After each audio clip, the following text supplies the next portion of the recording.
meelahani meelihii nabadda ahaa waxaa laga soo saaray sharciyo aan inaba caadi ahayn oo lagu banaysanayo sinada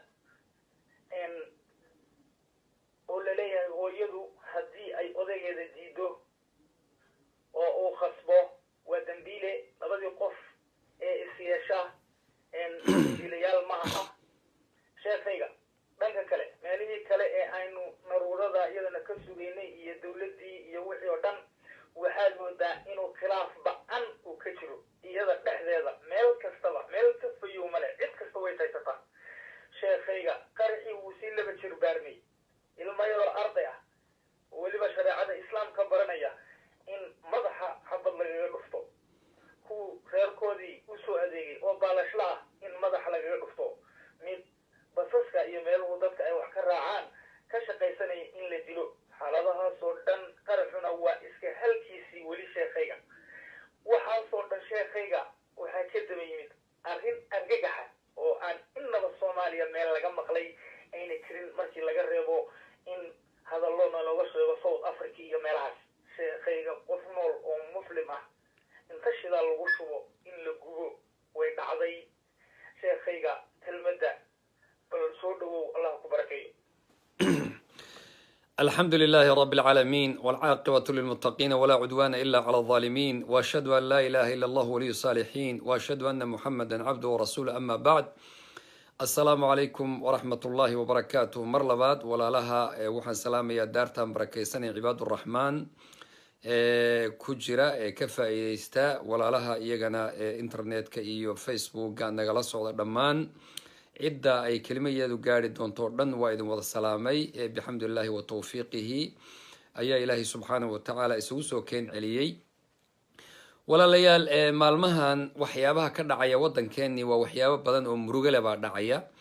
ودن كاني إنه ما عصبة إن قفل الدلو إنه ما عصبة إن لقرحيو ضد ميل جوغا أما إسكولها كجيران أما ميلك الهوتيلها كجيران إن لقرحيو إنه ما عصبة in qof si loo dilo bac uu wato la yiraahdo ku nasiibso bacda madow wato inaguma cusba in guryaha lagala baxo inaguma cusba in baabuurta lagala dago inaguma cusba in laga iibsado meel kale oo la dhiibo inaguma cusba laakiin waxa nagu cusub oo aad iyo aad u cajab badan dileelka maalmahan dhacaya sida ay u dhacaan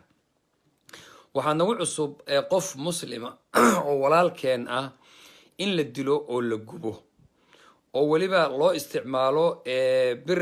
sumaysan intii lagu dhufto haddana dab la qabadsiiyo taraq lagu daaro waa arrin inagu cusub waxa inagu cusub gabadh muslimad ah oo gurigeedii ka soo baxday oo iskuul timid jaamacad timid oo galaaskii ku jirta oo macalinkeedii hor fadhiyo in la dilo oo dhiiggeedii qalinkii iyo buuggii ay wax ku baranaysa ku duldaato waa arrin inagu cusub waxaa nagu cusub ilmo yar oo 5 sano jira in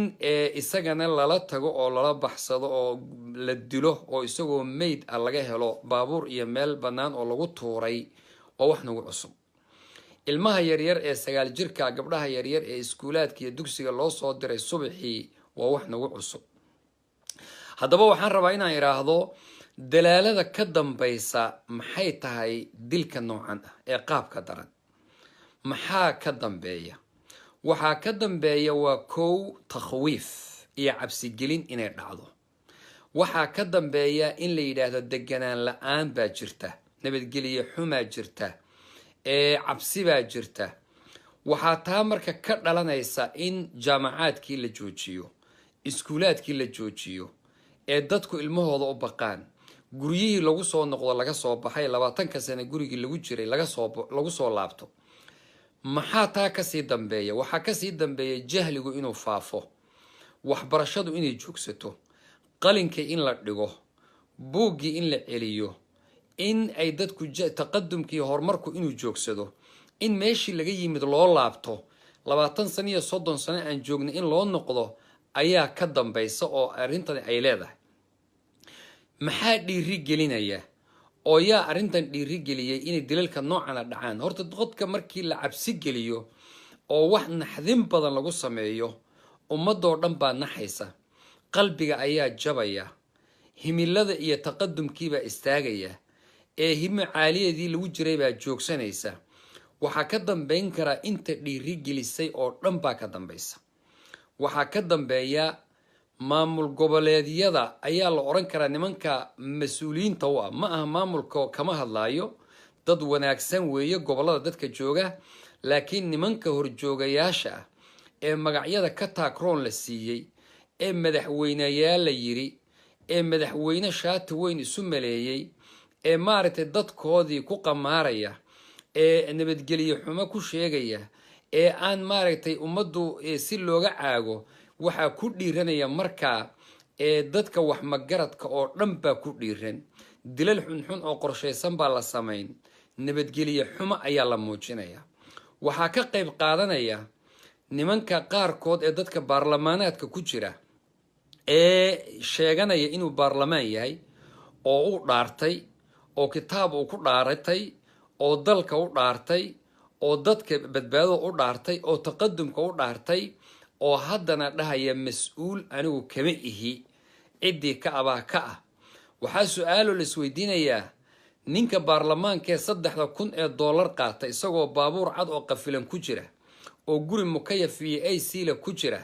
ee dibadaha qasuurta ku nool,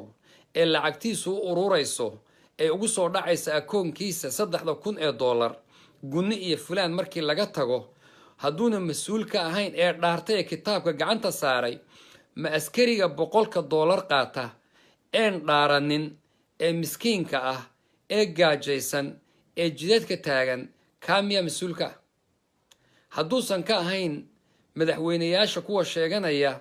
ee maaragtay shaatiga madaxweyneha guriga quruxda badan jeefa, haddayna ka ahayn ma askariga miskiinka ee $100 qaataa yaa kaa mas-uul? waddanka ma waxaa mas-uulka ah hal nin baa mas-uulka ah? ma farmaajo iyo khayre keliya mas-uul ka noqon kara? ma madaxweyne keliya waddan ka noqon kara? haddaan ninka baarlamaankii wuxuu u dhaartay uusan kelimad fiican dhihin, man ra'aa minkum munkaran falyugayirhu biyadih fain lam yastadic fa bilisaani fain lam yastadic fa biqalbi wadalika adcafu liimaan.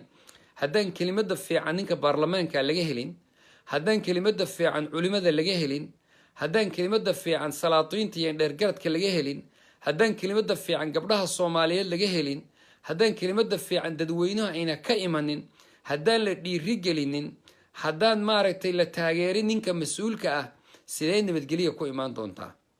ma intaa gurigaaga nin waliba fariisto ayuu yidhaahdaa hebel anuu mas-uul kama ihi? maxaa ku qaadataa lacagtan? madaxweynuhu waa u dhaartay, lacag buu qaataa iyo mushahar. ninka baarlamaanka jooga wuu dhaartay, lacag iyo mushahar buu qaataa. maxay ku kala duwan yihiin labada mushahar? maxayse ku kala duwan yihiin labada dhaarood? waa su-aal la isweydiin karo. marka waxaan dhihi lahaa waxa dhiiri geliyey nabadgelyo xumadan iyo qaabkan dadka loo dilayo waa kelimaadka ka soo yeedhaya dadka mas-uuliyiinta sheeganaya ee maaragtay waddankan u wada dhaartay, ee laakiin aan dan ka lahayn baa waxay dhiiri gelinayaan dilalka noocan inay dhacaan. haddaan usoo laabto dilka lagula kacay ee foosha xun, oo marka koowaadba aan ka tacsiyeynayno, aan marxuumkaana u ducaynayno, axmed mukhtaar saalix, ninka walaalka ah ee miskiinka ah ee marxuumka ah ee gacan ka xaq daran ay dishay, ee ka tegay 12 caruurta ah ka tegay, ee dumarka dhowrka ah ka tegay. markii hore waxaan maqlaya 2 xaas buu ka tegay iyo 12 ilmood, laakiin hadda waxaa ii muuqanaya inuu ka tegay ilmood badan ilaa 17 caruur ah iyo dhowr xaas inuu ka tegay. ninka miskiinka ah ee shaqaysanayay, ee shaqada waa la isku sharfiyaa adduunka. annagu waxaan u naqaanaa ninka fiican iyo ninka qabiilka weyn, ninka dadka dhaca ee madaxda noqda, ee jeebada 4 jeeblaha ah, ee dadweynaha hantidooda urursada, ee maaragtay ku gurta, kaasaa loo yaqaanaa inuu yahay. laakiin ka gacantiisa maala, muruqiisa maala, dhididkiisa maala, isagu shaqaysta, makaaniga ah, birta tuma, kabaha tola, kaa uma naqaano inuu qof fiican. islaamkuna kaasuu u yaqaanaa qofka sharaf kale inuu yahay oo maaragtay wanaagsan. waxaa su-aala marka ma dhacda in dadka la gubo? sharciga islaamku muxuu ka qabaa? rasuulku sala allahu calayhi waalihi wasalam xadiis abaa hurayra oo rasuulka ka qaaday imaamu bukhaarina soo saaray ayaa mar wuxuu ugu diray asxaabta niman ficil xun ku kacay ayaa wuxuu yidhi nimankaa hebel iyo hebel aada oo soo guba ayuu ku yidhi markay kaceen asxaabtii falkiina inay fuliyaan way damceen ayuu u yeeray u yidhi kaalaya waxaan idiin diray hawshaa